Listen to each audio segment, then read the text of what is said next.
Hello, my amigos. Welcome back to another fresh video. ഇന്ന് നമ്മൾ dimensions and methodology of business സ്റ്റഡീസിലെ first മൊഡ്യൂളിൻ്റെ second പാർട്ടാണ് നമ്മൾ ഈ ഒരു വീഡിയോയിൽ ഡിസ്കസ് ചെയ്യുന്നത്. ഫസ്റ്റ് പാർട്ടിൻ്റെയും മറ്റു മൊഡ്യൂൾസിൻ്റെയും ലിങ്ക്സ് എല്ലാം ഞാൻ ഡിസ്ക്രിപ്ഷനിലും ഐ ബട്ടണിലും കൊടുത്തിട്ടുണ്ട് കേട്ടോ. കാണാത്തവർ അതും കൂടി ഒന്ന് കാണണം കേട്ടോ.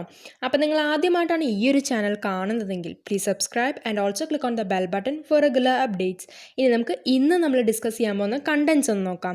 അപ്പോൾ നമ്മൾ ഈ 10 ടോപ്പിക്സ് ആയിരിക്കും ഇന്ന് നമ്മൾ ഡിസ്കസ് ചെയ്യാൻ പോകുന്നത്. ഓരോ ടോപ്പിക്കും പറഞ്ഞ് ഞാൻ വെറുതെ ടൈം വേസ്റ്റ് ചെയ്യുന്നില്ല. നമുക്കിനി നേരെ നമ്മുടെ വീഡിയോയിലേക്ക് പോവാം. അപ്പോൾ നമ്മൾ ഫസ്റ്റ് പാർട്ടിൽ ലാസ്റ്റ് പറഞ്ഞു തീർത്തത് എവിടെയായിരുന്നു? ബിസിനസ് എങ്ങനെയാണ് ഒരു നേഷൻ്റെ ഡെവലപ്മെൻറ്റിൽ പ്ലേ ചെയ്യുന്നതെന്നായിരുന്നില്ലേ? അതിനുശേഷമുള്ള ടോപ്പിക്കാണ് ബിസിനസ് ഓർഗനൈസേഷൻ്റെ ഡിഫറെൻറ്റ് ടൈപ്സ് ഏതൊക്കെയാണെന്ന്. ഒരു ഓണർഷിപ്പിൻ്റെ ബേസിൽ ഒരു ബിസിനസ്സിനെ നമുക്ക് 5ആയിട്ട് ഡിവൈഡ് ചെയ്യാം. അല്ല, ഫസ്റ്റ് വൺ ആണ് സോൾ പ്രൊപ്പറേറ്റർഷിപ്പ്, സെക്കൻഡ് വൺ ആണ് ഹിന്ദു അൺഡിവൈഡഡ് ഫാമിലി അല്ലെങ്കിൽ joint Hindu family, third one ആണ് പാർട്ട്ണർഷിപ്പ്, ഫോർത്ത് വൺ ആണ് joint stock company, fifth one ആണ് കോപ്പറേറ്റീവ്. അപ്പോൾ ഒരു സോൾ പ്രൊപ്പറേറ്റർഷിപ്പ് എന്നാൽ എന്താണ്? ഒരു ഓൾഡ് ബിസിനസ്സിൻ്റെ ടൈപ്പാണ് ഈ സോൾ പ്രൊപ്പറേറ്റർഷിപ്പ്. ഇവിടെ ഒരു സിംഗിൾ പേഴ്സൺ മാത്രമാണ് ഈ ബിസിനസ് ഓൺ ചെയ്യുന്നത്. ഈ ബിസിനസ്സിൽ ഉണ്ടാകുന്ന ലയബിലിറ്റീസ് എല്ലാം ആ ഓണർ തന്നെ ഇൻകർ ചെയ്യേണ്ടതായിട്ട് വരും. ഇവിടെ ഈ ബിസിനസ് എന്നത് അൺലിമിറ്റഡ് ലയബിലിറ്റിയാണ്. ഇനി സെക്കൻഡ് വൺ ആണ് ഹിന്ദു അൺഡിവൈഡഡ് ഫാമിലി അല്ലെങ്കിൽ ജോയിൻറ്റ് ഹിന്ദു ഫാമിലി എന്നത്. ഇത് ഹിന്ദു ആക്ടിന് താഴെ ക്രിയേറ്റ് ചെയ്യുന്നൊരു യുണീക്ക് ഫോം ഓഫ് ബിസിനസ്സാണ്. ഈ ബിസിനസ് മാനേജ് ചെയ്യുന്നത് ആ ഫാമിലിയിലെ ഏറ്റവും എൽഡസ്റ്റ് ആയിട്ടുള്ളൊരു മെയിൽ മെമ്പറാണ്. ഇവിടെ ഈ എൽഡസ്റ്റ് മാൻ്റെ ലയബിലിറ്റി എന്നത് അൺലിമിറ്റഡ് ആണ്, പക്ഷേ മറ്റുള്ള മെമ്പേഴ്സിൻ്റെ ലയബിലിറ്റിയോ ലിമിറ്റഡും ആണ്. ഇനി തേർഡ് ടൈപ്പാണ് പാർട്ട്ണർഷിപ്പ്. ഇപ്പോൾ 2 അല്ലെങ്കിൽ അതിൽ കൂടുതൽ വ്യക്തികൾ ഒരുമിച്ച് ജോയിൻ ചെയ്ത് ഒരു ലീഗൽ ഡോക്യുമെൻ്റ് ബേസിസിൽ തുടങ്ങുന്ന ഒരു ബിസിനസ്സാണ് ഈ പാർട്ട്ണർഷിപ്പ് എന്ന് ഉദ്ദേശിക്കുന്നത്.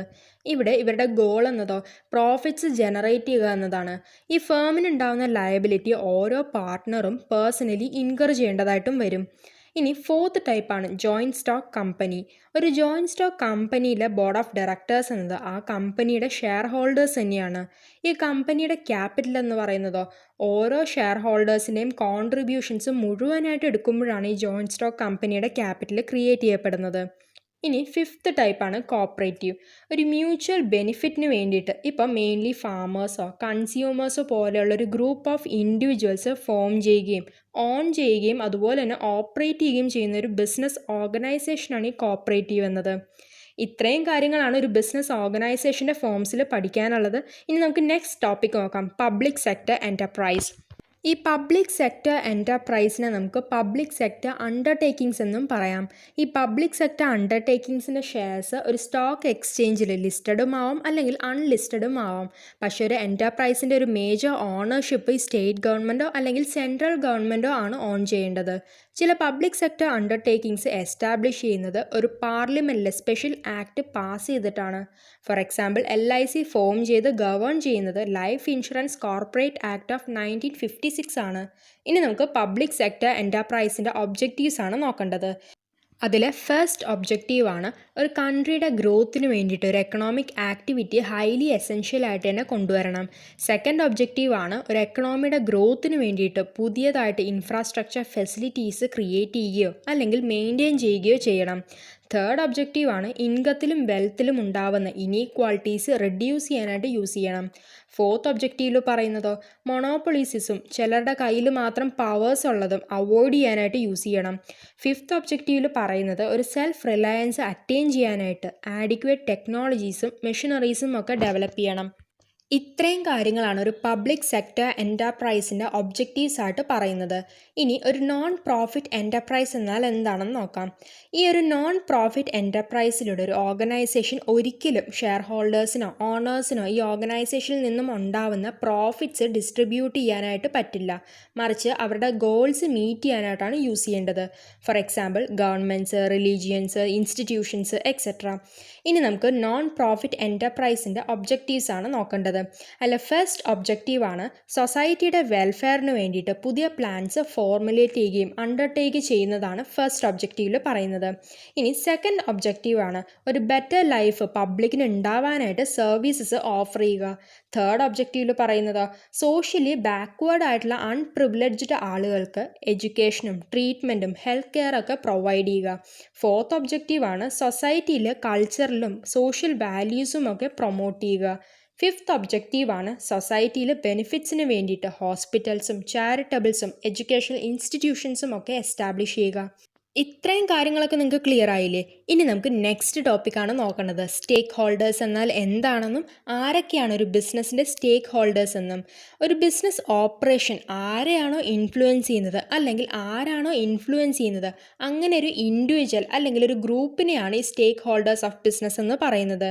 നമുക്ക് രണ്ട് ടൈപ്പാണ് സ്റ്റേക്ക് ഹോൾഡേഴ്സ് ഉള്ളത്. ഫസ്റ്റ് വൺ ഇൻറ്റേർണൽ സ്റ്റേക്ക് ഹോൾഡറും സെക്കൻഡ് വൺ എക്സ്റ്റേണൽ സ്റ്റേക്ക് ഹോൾഡറും. ഈ ഇൻറ്റേർണൽ സ്റ്റേക്ക് ഹോൾഡറാണ് ഒരു ബിസിനസ്സിൻ്റെ ഡേ ടു ഡേ ഓപ്പറേഷൻസിൽ ഈ ബിസിനസ്സിൻ്റെ ഉള്ളിൽ നിന്നുകൊണ്ട് തന്നെ ആക്റ്റീവായിട്ട് തന്നെ പാർട്ടിസിപ്പേറ്റ് ചെയ്യുന്നത്. ഫോർ എക്സാമ്പിൾ കമ്പനിയുടെ ഓണേഴ്സ്, മാനേജേഴ്സ്, എംപ്ലോയീസ് എക്സെട്ര. ഇനി നമുക്ക് ഈ എക്സാമ്പിൾസിനെ ഒന്ന് ഡീറ്റെയിൽ ആയിട്ട് തന്നെ ഡിഫൈൻ ചെയ്യാം. അതിലെ ഫസ്റ്റ് വൺ ആണ് ഓണേഴ്സ്. ആരാണ് ഒരു ബിസിനസ് സ്റ്റാർട്ട് ചെയ്യുന്നതും പ്രോഫിറ്റ്സ് അച്ചീവ് ചെയ്യാനായിട്ട് ആ ബിസിനസ് മാനേജ് ചെയ്യുന്നതും ആ പേഴ്സണ് അല്ലെങ്കിൽ ഗ്രൂപ്പ് ഓഫ് പേഴ്സൺസിനെയാണ് ഓണേഴ്സ് എന്ന് പറയുന്നത്. ഇനി സെക്കൻഡ് വൺ ആണ് മാനേജേഴ്സ്. ഈ മാനേജേഴ്സാണ് ഈ ഓണേഴ്സിൻ്റെ ഇൻട്രസ്റ്റ് ഒക്കെ മാനേജ് ചെയ്യാനായിട്ട് റെസ്പോൺസിബിൾ ആവുന്നത്. ഓണേഴ്സിൻ്റെ ഇൻട്രസ്റ്റാണ് പോളിസീസ് ഫോർമുലേറ്റ് ചെയ്യുക, അത് ഡയറക്റ്റ് ചെയ്യുക, എങ്ങനെ ഒരു ബിസിനസ്സിൻ്റെ പെർഫോമൻസിനെ ഇമ്പ്രൂവ് ചെയ്യാനായിട്ടുള്ള മെഷേഴ്സ് എടുക്കേണ്ടത്, ഇതൊക്കെയാണ് ഓണേഴ്സിൻ്റെ ഇമ്പോർട്ടൻ്റ് ആയിട്ടുള്ള ഇൻട്രസ്റ്റൊക്കെ. ഇനി തേർഡ് വൺ ആണ് എംപ്ലോയീസ്. കമ്പനിയുടെ വർക്ക് ചെയ്യാനായിട്ട് ഹയർ ചെയ്യുന്ന വ്യക്തിയാണ് എംപ്ലോയീസ്. ഇത്രയും കാര്യങ്ങളാണ് ഇൻറ്റേർണൽ സ്റ്റേക്ക് ഹോൾഡറിൽ നിന്നും പഠിക്കാനുള്ളത്. ഇനി നെക്സ്റ്റ് വൺ എക്സ്റ്റേർണൽ സ്റ്റേക്ക് ഹോൾഡർ എന്താണെന്നും അതിൽ എത്ര ടൈപ്സ് ഉണ്ടെന്ന് നമുക്ക് നോക്കാം. കമ്പനിയുമായി ബന്ധപ്പെട്ടതും പക്ഷേ ഒരു ബിസിനസ്സിൻ്റെ ഡേ ടു ഡേ ഓപ്പറേഷൻസിൽ പാർട്ടിസിപ്പേറ്റ് ചെയ്യാത്തവരുമായ ഒരു ബിസിനസ്സിൻ്റെ പുറത്തുള്ള പാർട്ടീസിനെയാണ് എക്സ്റ്റേർണൽ സ്റ്റേക്ക് ഹോൾഡർ എന്ന് പറയുന്നത്. നമുക്ക് 6 എക്സ്റ്റേർണൽ സ്റ്റേക്ക് ഹോൾഡേഴ്സ് ഉണ്ട്. അത് ഓരോന്നും ഡീറ്റെയിൽ ആയിട്ട് തന്നെ പഠിക്കാം. അതിൽ ഫസ്റ്റ് വൺ ആണ് ഷെയർ ഹോൾഡേഴ്സ്. ഒരു കമ്പനിയുടെ ഒന്നോ അല്ലെങ്കിൽ അതിൽ കൂടുതലോ ഷെയർസ് ഓൺ ചെയ്യുന്ന ഒരു വ്യക്തിയോ അല്ലെങ്കിൽ ഒരു കമ്പനിയോ ആണ് ഷെയർ ഹോൾഡർ എന്ന് പറയുന്നത്. ഇനി സെക്കൻഡ് വൺ ആണ് കസ്റ്റമേഴ്സ്. ഒരു ബിസിനസ്സിൻ്റെ സർവീസസ് അല്ലെങ്കിൽ പ്രോഡക്ട്സ് പർച്ചേസ് ചെയ്യുകയോ ബൈ ചെയ്യുകയോ ചെയ്യുന്ന വ്യക്തിയാണ് കസ്റ്റമർ. ഒരു കസ്റ്റമറിൻ്റെ ഇൻട്രസ്റ്റ് എപ്പോഴും ഒരു ബിസിനസ്സിലെ പ്രോഡക്ട്സിൻ്റെ നേച്ചർ നല്ലതാവണം, ക്വാളിറ്റി നല്ലതാവണം, പ്രൈസ് അഫോർഡബിൾ ആവണം, നല്ല കസ്റ്റമർ റിലേഷൻഷിപ്പ് വേണം എന്നൊക്കെയാണ് ഈ കസ്റ്റമേഴ്സിൻ്റെ ഇൻട്രസ്റ്റിൽ പറയുന്നത്. ഇനി തേർഡ് ടൈപ്പാണ് ക്രെഡിറ്റർ. ഒരു ബിസിനസ്സിന് ലോണായിട്ട് ഫണ്ട് പ്രൊവൈഡ് ചെയ്യുന്ന ഒരു കമ്പനിയോ പേഴ്സണോ അല്ലെങ്കിൽ ഒരു ഇൻസ്റ്റിറ്റ്യൂഷനോ അല്ലെങ്കിൽ ഒരു ഗവൺമെൻറ്റോ ആണ് ഈ ക്രെഡിറ്റർ എന്ന് പറയുന്നത്. ഒരു ക്രെഡിറ്ററിൻ്റെ ഇൻട്രസ്റ്റ് എപ്പോഴും ഈ ബിസിനസ്സിന് റീപേ ചെയ്യാനുള്ള കപ്പാസിറ്റി ഉണ്ടോ, ലോണിൻ്റെ ടേംസും ഇൻട്രസ്റ്റും ഒക്കെ ഫോളോ ചെയ്യാൻ പറ്റുന്നവരാണോ എന്നൊക്കെയാണ് നോക്കേണ്ടത്. ഇനി ഫോർത്ത് ടൈപ്പാണ് സപ്ലയേഴ്സ്. ഒരു ബിസിനസ്സിന് ആരാണ് റോ മെറ്റീരിയൽസും ക്യാപിറ്റൽ ഗുഡ്സൊക്കെ സപ്ലൈ ചെയ്യുന്നത് അവരെയാണ് സപ്ലയേഴ്സ് എന്ന് പറയുന്നത്. ഇനി നെക്സ്റ്റ് ടൈപ്പാണ് ഗവൺമെൻറ്. ഒരു റെഗുലേറ്ററി മെക്കാനിസം ആയിട്ടാണ് ഗവൺമെൻറ് ആക്ട് ചെയ്യുന്നത്. ഒരു ബിസിനസ് റൺ ചെയ്യേണ്ടതായ റൂൾസും റെഗുലേഷൻസും ഒക്കെ നേഷൻ്റെ ഇൻട്രസ്റ്റിനനുസരിച്ചാണ് ഇവർ എനാക്ട് ചെയ്യുന്നത്. ഇനി സിക്സ്ത് ടൈപ്പാണ് സൊസൈറ്റി. ഒരു ബിസിനസ് എക്സിസ്റ്റ് ചെയ്യുന്ന കമ്മ്യൂണിറ്റീനെയാണ് സൊസൈറ്റി എന്ന് മീൻ ചെയ്യുന്നത്. ഒരു ബിസിനസ്സിൽ നിന്നും ഒരു സൊസൈറ്റി കുറേ ബെനിഫിറ്റ്സ് പ്രതീക്ഷിക്കുന്നുണ്ട്, such as employment opportunity, environment friendly operations etcetera. അപ്പോൾ ഞാൻ ഈ പറഞ്ഞ ഇത്രയും കാര്യങ്ങളൊക്കെ ക്ലിയർ ആയല്ലോ, ഒരു ഡൗട്ടും ഇല്ലല്ലോ അല്ലേ? ഓക്കെ, ഇനി നമുക്ക് നെക്സ്റ്റ് ടോപ്പിക്കായ ബിസിനസ് എൻവയോൺമെൻറ്റ് എന്താണെന്ന് നോക്കാം. ഒരു ബിസിനസ് ഓർഗനൈസേഷൻ്റെ ഇൻറ്റേർണലി ഗവേൺ ചെയ്യുന്നതാണ് ഇൻറ്റേർണൽ സ്റ്റേക്ക് ഹോൾഡർ എന്നും ഒരു ബിസിനസ്സിനെ എക്സ്റ്റേർണലി ഇൻഫ്ലുവൻസ് ചെയ്യുന്നതാണ് എക്സ്റ്റേർണൽ സ്റ്റേക്ക് ഹോൾഡർ എന്നും നമ്മൾ നേരത്തെ തന്നെ പഠിച്ചു അല്ലേ? എന്നാൽ ഒരു എൻവയോൺമെൻറ്റൽ എന്ന വേർഡ് മീൻ ചെയ്യുന്നത് എന്താണ്? ഒരു ബിസിനസ്സിൻ്റെ ചുറ്റുവട്ടം അല്ലേ? ഈ എൻവയോൺമെൻറ്റിൽ ഇൻക്ലൂഡഡ് ആവുന്നത് എന്തൊക്കെയാണ്? എക്സ്റ്റേണൽ ഫാക്ടേഴ്സ് അല്ലേ? എക്സ്റ്റേണൽ ഫാക്ടേഴ്സായിട്ട് നമുക്ക് social, legal, economical, political and technological factors എന്ന് പറയാം. ഇത് ഓർത്ത് വെക്കാനായിട്ട് സ്ലെപ്റ്റ് എന്ന വേർഡ് പഠിച്ചാൽ മതിയാവും. ഓരോ ഫാക്ടേഴ്സിൻ്റെയും ഫസ്റ്റ് ലെറ്ററാണ് ഈ സ്ലെപ്റ്റിലുള്ളത്. അപ്പോൾ നമുക്കിനി ബിസിനസ് എൻവയോൺമെൻറ്റ് ഡെഫിനിഷൻ ഒന്ന് നോക്കാം. എന്തൊക്കെയാണ് ഒരു ബിസിനസ്സിന് ചുറ്റുമുള്ളത്, അതായത് എല്ലാ കണ്ടീഷൻസും ഈവൻസിൻ്റെയും ആഗ്രിഗേറ്റ് ഈ ബിസിനസ്സിനെ ഇൻഫ്ലുവൻസ് ചെയ്യുന്നതും അത് അഫക്റ്റ് ചെയ്യുകയും ചെയ്യുന്നതാണ് ബിസിനസ് എൻവയോൺമെൻറ്റ് എന്നുകൊണ്ട് മീൻ ചെയ്യുന്നത്. ഇപ്പോൾ ക്ലിയർ ആയല്ലോ അല്ലേ? ഇനി നമുക്ക് ഒരു ബിസിനസ് എൻവയോൺമെൻറ്റ് 5 ഫീച്ചേഴ്സ് നോക്കാം. അതിലെ ഫസ്റ്റ് ഫീച്ചറാണ് ടോട്ടാലിറ്റി ഓഫ് എക്സ്റ്റേണൽ ഫോഴ്സസ്. ഒരു ബിസിനസ് എൻവയോൺമെൻറ്റ് കോൺസ്റ്റിറ്റ്യൂട്ട് ചെയ്യുന്നത് എന്താണ്? അതിൻ്റെ എക്സ്റ്റേണൽ ഫാക്ടേഴ്സിനെയല്ലേ. ഈ ബിസിനസ്സിന് ഈ എക്സ്റ്റേണൽ ഫാക്ടേഴ്സിനെ ഒരു കൺട്രോളും എടുക്കാൻ കഴിയില്ല. ഇനി സെക്കൻഡ് ഫീച്ചറാണ് സ്പെസിഫിക് ആൻഡ് ജനറൽ ഫോഴ്സസ്.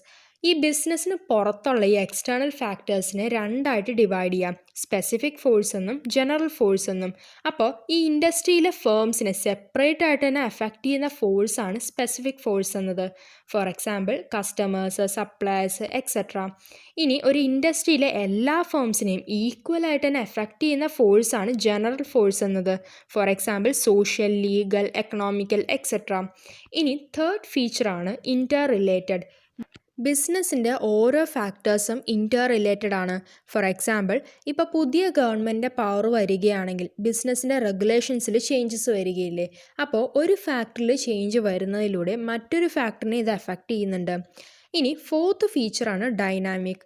ഒരു ബിസിനസ് എന്നത് സ്റ്റാറ്റിക് അല്ല, എപ്പോഴും ചേഞ്ചസ് ഉണ്ടായിരിക്കും. കാരണം എൻവയോൺമെൻറ്റ് എന്നത് എന്താണ്? കുറേ ഫാക്ടേഴ്സിൻ്റെ മിക്സ്ചേഴ്സ് അല്ലേ. അപ്പോൾ ഏതെങ്കിലും ഒരു ഫാക്ടറിൽ ചേഞ്ച് വന്നാൽ മറ്റൊരു ഫാക്ടറിനെ ഇത് തീർച്ചയായിട്ടും എഫക്റ്റ് ചെയ്തിരിക്കും. ഇനി ഫിഫ്ത്ത് ഫീച്ചറാണ് അൺസർട്ടനിറ്റി. ഒരു ബിസിനസ് എൻവയോൺമെൻറ്റിൽ സർട്ടനിറ്റിയുടെ ആബ്സെൻസ് ഉള്ളത് റിമാർക്കബിൾ ആയിട്ടുള്ള ക്യാരക്ടറിസ്റ്റിക് ആണ്. ഒരു ബിസിനസ് എൻവയോൺമെൻറ്റിലെ ഫാക്ടേഴ്സ് എപ്പോഴും ചേഞ്ച് ചെയ്യുമെന്ന് നമുക്ക് അറിയാവുന്നതാണ്. ഫോർ എക്സാമ്പിൾ ഇപ്പോൾ ടെക്നോളജിയിലെ ഈ ചേഞ്ചസ് ഒക്കെ പെട്ടെന്ന് തന്നെയല്ലേ നടക്കുന്നത്, ആർക്കും തന്നെ പ്രെഡിക്റ്റ് ചെയ്യാൻ പറ്റുന്നില്ലല്ലോ. ഇനി നമുക്ക് ഒരു ബിസിനസ് എൻവയോൺമെൻറ്റിൻ്റെ ഇമ്പോർട്ടൻസ് ഒന്ന് നോക്കാം. ഒരു ബിസിനസ്സും എൻവയോൺമെൻറ്റും തമ്മിലുള്ള 3 റിലേഷൻഷിപ്പ് പഠിക്കുന്നതിലൂടെ നമുക്കൊരു ബിസിനസ് എൻവയോൺമെൻറ്റിൻ്റെ ഇമ്പോർട്ടൻസ് പഠിക്കാനായിട്ട് സാധിക്കുന്നുണ്ട്.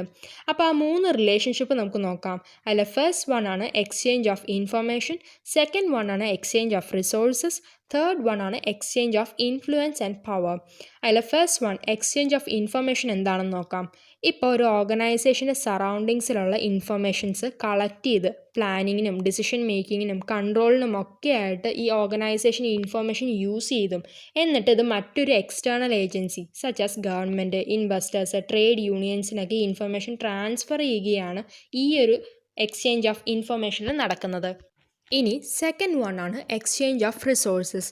ഒരു ബിസിനസ്സിൻ്റെ റിസോഴ്സസ് എന്തൊക്കെയാണ്? മെൻ, മണി, മെഷീൻ, മെറ്റീരിയലൊക്കെ അല്ലേ. ഇത് നമുക്ക് എവിടെ നിന്നാണ് കിട്ടുന്നത്? എൻവയോൺമെൻറ്റിൽ നിന്ന് തന്നെയല്ലേ. ഈ റിസോഴ്സസ് എല്ലാം യൂസ് ചെയ്ത് ഫിനിഷ്ഡ് ഗുഡ്സ് ആൻഡ് സർവീസസ് ആയിട്ട് നമ്മൾ എൻവയോൺമെൻറ്റിലേക്ക് തന്നെയല്ലേ തിരിച്ച് ഔട്ട്പുട്ടായിട്ട് തിരിച്ചു കൊടുക്കുന്നത്. ഇതാണ് എക്സ്ചേഞ്ച് ഓഫ് റിസോഴ്സസ്. ഇനി തേർഡ് വൺ ആണ് exchange of influence and power. ഒരു എൻവയോൺമെൻറ്റ് പ്രോസസ്സ് ചെയ്യുന്നത് ഓപ്പർച്യൂണിറ്റീസും ത്രെറ്റ്സുമാണ്. ഒരു ബിസിനസ്സിനെ ഗവൺമെൻറ് അവരുടെ ലെജിറ്റിമേറ്റ് പവർ യൂസ് ചെയ്ത് ഇൻഫ്ലുവൻസ് ചെയ്യുന്നുണ്ട്.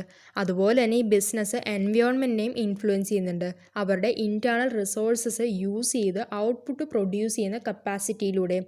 ഇത്രയും കാര്യങ്ങൾ നിങ്ങൾക്ക് ക്ലിയർ ആയല്ലോ അല്ലേ? ഇനി നമുക്ക് നെക്സ്റ്റ് ടോപ്പിക്കിലേക്ക് പോകാം. ഒരു ബിസിനസ് എൻവയോൺമെൻറ്റ് ടൈപ്സ് ഏതൊക്കെയാണെന്ന്. ഒരു ബിസിനസ് എൻവയോൺമെൻറ്റ് നമുക്ക് രണ്ടായിട്ട് ക്ലാസിഫൈ ചെയ്യാം. അതിൽ ഫസ്റ്റ് വൺ ഇൻറ്റേർണൽ എൻവയോൺമെൻറ്റ് എന്നും സെക്കൻഡ് വൺ എക്സ്റ്റേർണൽ എൻവയോൺമെൻറ്റ് എന്നും. ഒരു ഇൻറ്റേർണൽ എൻവയോൺമെൻറ്റ് എന്നാൽ എന്താണ്? ഇപ്പോൾ ഒരു ബിസിനസ് ഓർഗനൈസേഷൻ്റെ ഉള്ളിലുള്ള ഫാക്ടേഴ്സ് ഈ ഇൻറ്റേർണൽ ബിസിനസ് എൻവയോൺമെൻറ്റ് ഡെവലപ്പ് ചെയ്യുന്നുണ്ടെങ്കിൽ അതിനെയാണ് ഇൻറ്റേർണൽ എൻവയോൺമെൻറ്റ് എന്ന് പറയുന്നത്. ഒരു ബിസിനസ് എൻവയോൺമെൻറ്റിലെ ഇൻറ്റേർണൽ ഫാക്ടേഴ്സിനെ നമുക്ക് 5ആയിട്ട് ഡിവൈഡ് ചെയ്യും. അതിൽ ഓരോന്നും നമുക്ക് ഡീറ്റെയിൽ ആയിട്ട് നോക്കാം. അതിൽ ഫസ്റ്റ് വൺ ആണ് കോർപ്പറേറ്റ് വാല്യൂസ്. ഒരു ബിസിനസ്സിൻ്റെ ഓപ്പറേഷന് ഒരു ഫ്രെയിം വർക്ക് തന്നെ വാല്യൂസിന് പ്രൊവൈഡ് ചെയ്യാൻ പറ്റുന്നുണ്ട്. സെക്കൻഡ് വൺ ആണ് vision, mission, objectives and goals. ഒരു ബിസിനസ്സിൻ്റെ ഇൻറ്റേർണൽ ഇഷ്യൂസ് ആണ് ഈ vision, mission, objectives and goals. ഒരു ബിസിനസ്സിൻ്റെ ഡയറക്ഷനെ തന്നെയാണ് ഈ ഫാക്ടേഴ്സിലൂടെ ഡിസൈൻ ചെയ്യുന്നത്. ഇനി തേർഡ് വൺ ആണ് ഓർഗനൈസേഷണൽ സ്ട്രക്ചർ. ഒരു കറക്റ്റ് ഓർഗനൈസേഷനിലൂടെ നമുക്കൊരു ക്ലിയർ പിക്ചർ തന്നെ കിട്ടും. ആർക്കൊക്കെയാണ് റെസ്പോൺസിബിലിറ്റീസ് അലോക്കേറ്റ് ചെയ്യേണ്ടതെന്നും ഓരോ ഡിഫറെൻറ്റ് ബ്രാഞ്ചസിനും ഡിപ്പാർട്ട്മെൻറ്റ്സിനുമുള്ള ഡിഫറെൻറ്റ് ഫങ്ഷൻസ് ഏതാണെന്നും മനസ്സിലാക്കാൻ പറ്റുന്നുണ്ട്. ഇനി ഫോർത്ത് വൺ ആണ് ഹ്യൂമൻ റിസോഴ്സസ്. ഒരു ഹ്യൂമൻ റിസോഴ്സസ് ആണ് ഒരു ഓർഗനൈസേഷനിലെ നോൺ ഹ്യൂമൻ റിസോഴ്സസ് എല്ലാം ആക്ടിവേറ്റ് ചെയ്യുന്നത്. ഈ non human resources such as materials, machines, money ഇതെല്ലാം കൺട്രോൾ ചെയ്യുന്നതും മാനേജ് ചെയ്യുന്നതും ഒരു ഹ്യൂമൻ റിസോഴ്സാണ്. ഇനി ഫിഫ്ത്ത് വൺ ആണ് ഫിനാൻഷ്യൽ ഫാക്ടേഴ്സ്. ഒരു കമ്പനിയുടെ financial factors such as financial policies allocate ചെയ്യുക, യൂട്ടിലൈസ് ചെയ്യുക, ഇതെല്ലാം ഒരു ഇൻറ്റേർണൽ എൻവയോൺമെൻറ്റ് ഇമ്പോർട്ടൻറ്റ് ഫോഴ്സസ് ആണ്. ഇനി നമുക്ക് ബിസിനസ് എൻവയോൺമെൻറ്റ് സെക്കൻഡ് ടൈപ്പ് നോക്കാം, എക്സ്റ്റേണൽ എൻവയോൺമെൻറ്റ്. ഒരു ഓർഗനൈസേഷന് പുറത്തുള്ളതും പക്ഷേ ഒരു ഓർഗനൈസേഷനുമായി ബന്ധപ്പെട്ട എലമെൻറ്റ്സ് ആണ് ഈ എക്സ്റ്റേണൽ എൻവയോൺമെൻറ്റ് എന്ന് നമ്മൾ നേരത്തെ തന്നെ പഠിച്ചിരുന്നു. നമുക്ക് എക്സ്റ്റേണൽ എൻവയോൺമെൻറ്റിനെ രണ്ടായിട്ട് ഡിവൈഡ് ചെയ്യാം, മൈക്രോ എൻവയോൺമെൻറ്റ് എന്നും മാക്രോ എൻവയോൺമെൻറ്റ് എന്നും. ഒരു കമ്പനിയുടെ മൈക്രോ എൻവയോൺമെൻറ്റ് എന്ന് പറയുന്നത് ആ കമ്പനിയെ ഡയറക്റ്റായിട്ട് തന്നെ എഫക്റ്റ് ചെയ്യുന്ന കമ്പനീസിനെയാണ്. ഈ കമ്പനീസ് എന്ന് പറയുന്നത് കോമ്പറ്റീറ്റേഴ്സ്, കസ്റ്റമേഴ്സ്, സപ്ലയേഴ്സ് ഒക്കെയാണ്. ഇനി ഒരു മൈക്രോ എൻവയോൺമെൻറ്റിൻ്റെ കോമ്പണൻസ് എന്തൊക്കെയാണെന്ന് നോക്കിയതിന് ശേഷം മാക്രോ എൻവയോൺമെൻറ്റ് എന്താണെന്ന് നോക്കാം. ഒരു മൈക്രോ എൻവയോൺമെൻറ്റ് 5 മേജർ കോമ്പണൻസ് ഉണ്ട്: suppliers, creditors, competitors, customers and public. ഇനി ഇത് ഓരോന്നും ആരൊക്കെയാണെന്ന് നമുക്ക് നോക്കാം. അതിലെ ഫസ്റ്റ് വൺ ആണ് സപ്ലയേഴ്സ്. ആരാണ് ഒരു സപ്ലയർ? ഇപ്പോൾ ആരാണ് ഒരു ബിസിനസ്സിന് റോ മെറ്റീരിയൽസും ക്യാപിറ്റൽ ഗുഡ്സൊക്കെ സപ്ലൈ ചെയ്യുന്നത്? ആ വ്യക്തിയെ അല്ലെങ്കിൽ ആ ഇൻസ്റ്റിറ്റ്യൂഷനെയാണ് സപ്ലയേഴ്സ് എന്നുകൊണ്ട് ഉദ്ദേശിക്കുന്നത്. റോ മെറ്റീരിയൽസിൻ്റെ അവൈലബിലിറ്റിനെയും ഡെലിവറി ടൈമിനെയും ഒക്കെ ഇൻഫ്ലുവൻസ് ചെയ്യുന്നത് ഈ സപ്ലയേഴ്സ് ആണ്. ഇപ്പോൾ ഈ സപ്ലയേഴ്സ് ഈ ഒരു ബിസിനസ്സിന് കൊടുക്കുന്ന റോ മെറ്റീരിയൽസ് എത്ര രൂപയ്ക്കാണോ കൊടുക്കുന്നത് അതിനെ ഡിപ്പെൻഡ് ചെയ്തിട്ടാണ് ഈ പ്രോഡക്റ്റിൻ്റെ പ്രൈസ് ഡിറ്റർമിൻ ചെയ്യുന്നത്. ഇനി സെക്കൻഡ് വൺ ആണ് ക്രെഡിറ്റേഴ്സ്. ആരൊക്കെയാണ് ഒരു ബിസിനസ്സിന് ലോണായിട്ട് ഫണ്ട് പ്രൊവൈഡ് ചെയ്യുന്നത്? ആ ബാങ്ക്സിന് അല്ലെങ്കിൽ ആ ഫിനാൻഷ്യൽ ഇൻസ്റ്റിറ്റ്യൂഷനെയാണ് ക്രെഡിറ്റേഴ്സ് എന്ന് പറയുന്നത്. ഈ ക്രെഡിറ്റേഴ്സ് ചാർജ് ചെയ്യുന്ന ഇൻട്രസ്റ്റ് ഈ പ്രോഡക്റ്റിൻ്റെ പ്രൈസിനെയും പ്രൊഡക്ഷൻ്റെ കോസ്റ്റിനെയും ഇൻഫ്ലുവൻസ് ചെയ്യുന്നു. ഇനി തേർഡ് വൺ ആണ് കോമ്പറ്റീറ്റേഴ്സ്. ഈ മാർക്കറ്റിലുള്ള കോമ്പറ്റീഷനാണ് ശരിക്കും ഒരു പ്രോഡക്റ്റിൻ്റെ വെറൈറ്റീനെയും ക്വാളിറ്റീനെയും ക്വാണ്ടിറ്റീനെയും ഒക്കെ ഇൻഫ്ലുവൻസ് ചെയ്യുന്നത്. ഇനി ഫോർത്ത് വൺ ആണ് കസ്റ്റമേഴ്സ്. ബിസിനസ്സിൻ്റെ പ്രോഡക്റ്റും സർവീസസും ഒക്കെ വാങ്ങുന്ന വ്യക്തിയാണ് ഈ കസ്റ്റമർ. കസ്റ്റമറിൻ്റെ ഇൻട്രസ്റ്റ് എന്നത് ബിസിനസ്സിൻ്റെ പ്രോഡക്റ്റിൻ്റെ നേച്ചർ, ക്വാളിറ്റി, പ്രൈസും കസ്റ്റമർ റിലേഷൻഷിപ്പും ഒക്കെയാണ്.